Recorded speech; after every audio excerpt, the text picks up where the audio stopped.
Assalamualaikum warahmatullahi wabarakatuh. Saya Abid Amar Azbri. Saya Bagas Sabrian. Di video ini kami akan menjelaskan bisnis plan kami berdua dan mendiskusikannya.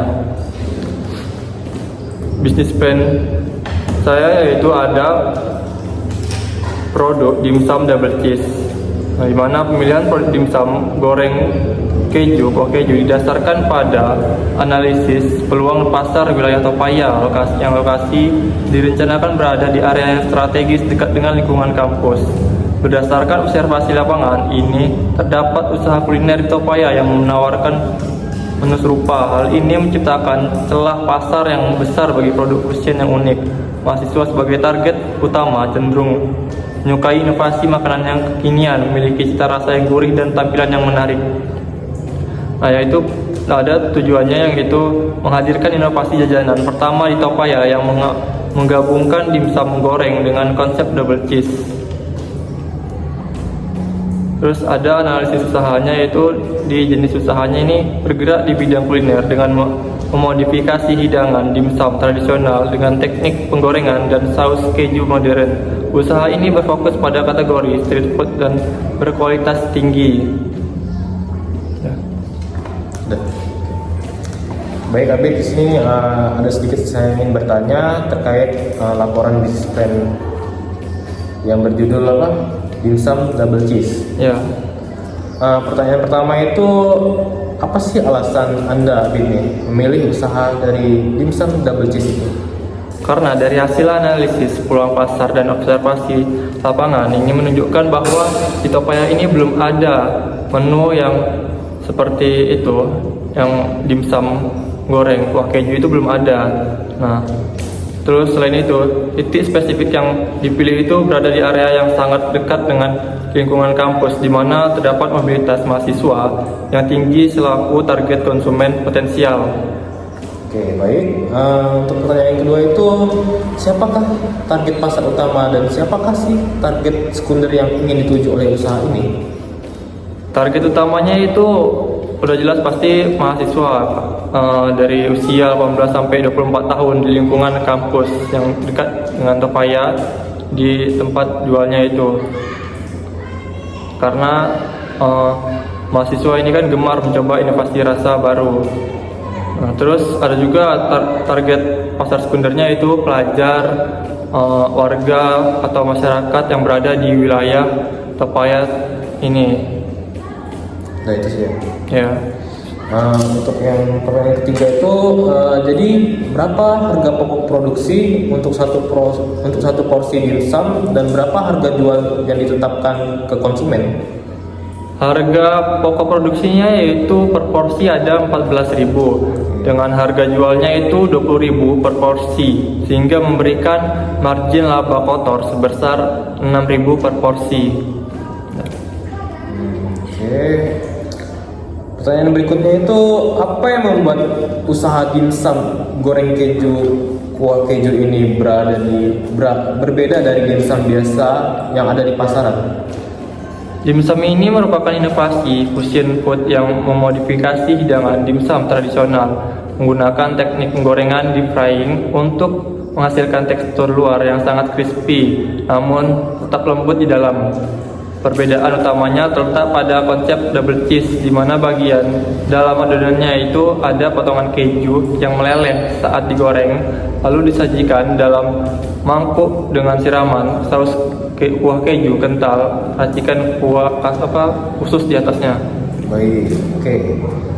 Yang kelima itu, mengapa kemasan paper bowl craft coklat ukuran 500 ml dianggap sebagai wadah yang paling ideal untuk produk ini?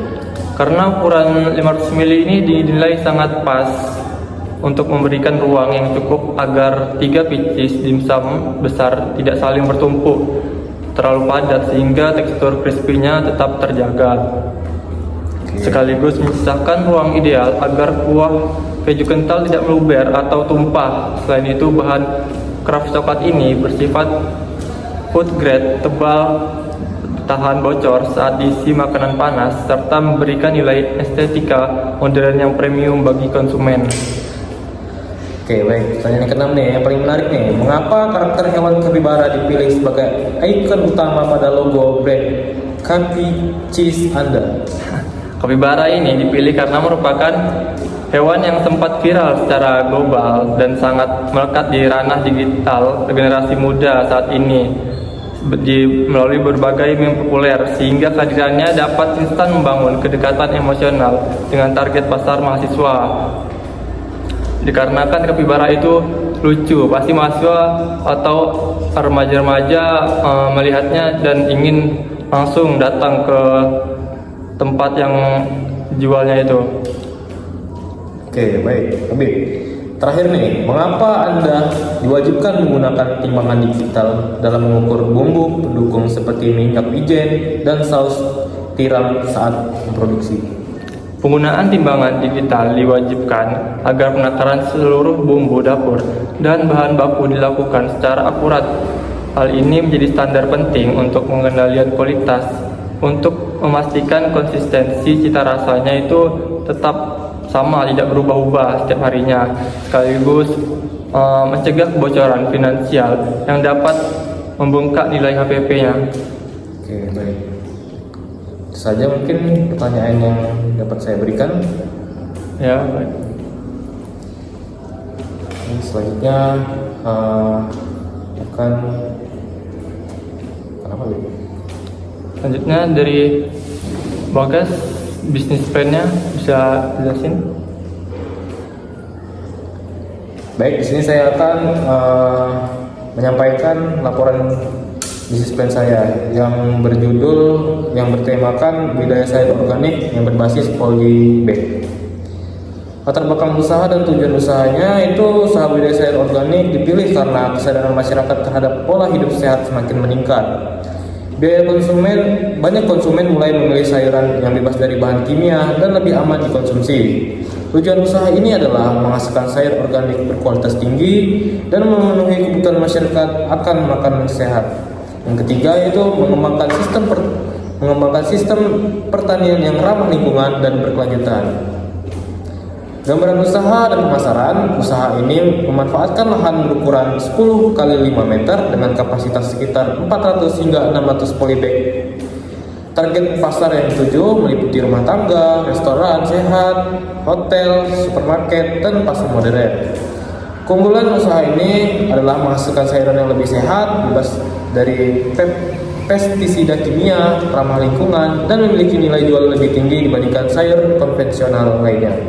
Strategi pemasaran dilakukan melalui media sosial seperti Instagram, Facebook, WhatsApp, dan TikTok. Penjualan langsung kepada konsumen bisa juga kerjasama dengan restoran dan pelaku usaha kuliner. Operasi dan resiko. Operasi produksi dimulai dari penyebaian bibit, penanaman, perawatan, panen, hingga pengemasan dan distribusi. Risiko utama usaha ini ialah serangga hama dan penyakit tanaman, cuaca ekstrim, kerusakan produk setelah panen. Lalu penanganannya itu dilakukan setelah perawatan rutin menggunakan pestisida alami serta pengemasan. Lalu untuk terakhir yaitu aspek keuangan, modal awal yang dibutuhkan untuk menjalankan usaha ini sekitar 13 juta rupiah. Dengan kapasitas produksi yang direncanakan, pendapatan usaha diproyeksikan mencapai 36 juta per bulan. Laba bersih yang dapat diperoleh sekitar 20.500 per bulan. Mungkin itu saja yang dapat saya sampaikan. Oke Bagat, dari bisnis plan yang dijelaskan itu saya ingin bertanya, kenapa Anda memilih usaha budidaya sayur organik ini? Oke, baik. Jadi alasan saya memilih usaha budidaya sayur organik ini karena melihat kesadaran masyarakat terhadap pola hidup sehat semakin meningkat. Dan juga banyak konsumen yang mulai mencari sayuran yang sehat dan juga bebas dari bahan kimia yang berbahaya. Selain itu juga usaha ini juga dapat dijalankan dengan lahan yang relatif kecil dan juga menggunakan sistem polybag sehingga modal yang dibutuhkan tidak terlalu besar namun tetap memiliki nilai jual yang lebih tinggi. Saya ingin nanya juga mengapa ini layak untuk dikembangkan? Budidaya sayur ini sangat layak dikembangkan dan sangat menjanjikan karena dari permintaan pasar terhadap sayuran organik terus meningkat baik dari rumah tangga, restoran sehat, hotel maupun supermarket. Selain itu juga harga jual sayur organik ini cenderung lebih tinggi dibandingkan sayur biasanya, sehingga memberikan keuntungan yang lebih besar. Saya ingin nanya juga tentang bagaimana operasional dari usaha budidaya sayur organik ini. Baik, operasional budidaya sayur organik ini dimulai dari penyemaian benih selama 7 hingga 14 hari. Kemudian bibit dipindahkan ke polybag yang telah diisi tanah yang subur dan baik. Selanjutnya yaitu dilakukan perawatan seperti penyiraman tanaman, pemupukan dan pengendalian hama agar sayur terjaga kualitas dan manfaatnya. Setelah itu tanaman mencapai umur panen. Langkah selanjutnya dilakukan pemanenan. Selanjutnya dibersihkan lalu pemilihan sayur dan setelah itu dicuci menggunakan air yang bersih. Tahapan selanjutnya itu ialah penyetiran berdasarkan kualitas, lalu dikemas dan didistribusikan kepada konsumen, pasar, restoran ataupun supermarket. Oke, baik ya. Yang pertanyaan selanjutnya, berapa modal awal yang dibutuhkan untuk menjalankan usaha tersebut? Oke, baik. Modal awal yang dibutuhkan itu sebesar 13 juta rupiah. Modal tersebut digunakan untuk membeli 600 polybag dan benih sayuran organik, media tanam, peralatan budidaya seperti cangkul dan sprayer dan perlengkapan lainnya. Dalam sebulan saya menjual 100 ikat sayur kangkung dengan harga jual 3.000 per ikat, yaitu sayur kangkung. Lalu untuk sayur sawi itu saya menjual 50 kilo sebulan, dengan sekilonya itu saya menetapkan harga 5.000 rupiah. Jadi kangkung itu 100 ikat kali 3.000, yaitu pendapatannya itu 300.000. Lalu untuk sawinya itu 50 kilo dengan harga jual 5.000. Jadi dapat keuntungannya itu sekitar 250.000 rupiah. Jadi total keuntungan kotor harian itu mencapai 550.000. Sedangkan untuk keuntungan bersih bulanannya itu setelah dikurangi biaya operasional, usaha ini memperoleh keuntungan sekitar 20.500.000 per bulan. Baik.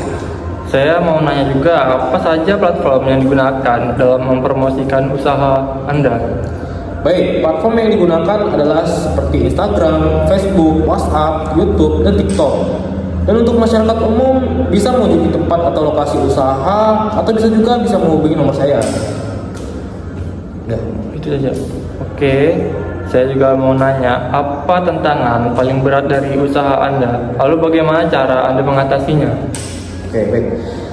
Tantangan terbesar dalam menjalankan usaha ini adalah berbagai serangan hama dan perubahan cuaca yang tidak menentu, karena usaha ini menggunakan sistem organik. Nah, lalu untuk cara mengatasinya itu adalah dengan melakukan pemeriksaan tanaman secara rutin, menggunakan pestisida nabati yang aman, menjaga kebersihan area budidaya, serta mengatur jadwal penyiraman dan pemberian pupuk organik secara teratur agar tanaman tetap sehat dan tahan terhadap serangan penyakit. Oke, yang terakhir nih, saya ingin bertanya, apa bedanya sayur organik dengan sayur biasa pada umumnya? Oke. Perbedaan utama terletak pada proses budidayanya. Sayur organik ini ditanam menggunakan pupuk alami dan tanpa pestisida serta bahan kimia lainnya, sehingga lebih aman dan sehat untuk dikonsumsi. Sementara itu, sayur biasanya itu umumnya menggunakan pupuk atau pestisida kimia untuk mempercepat pertumbuhan tanaman.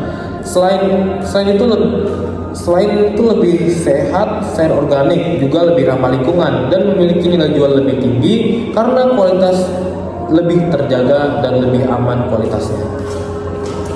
Itu saja. Pertanyaan dari saya. Oke, baik.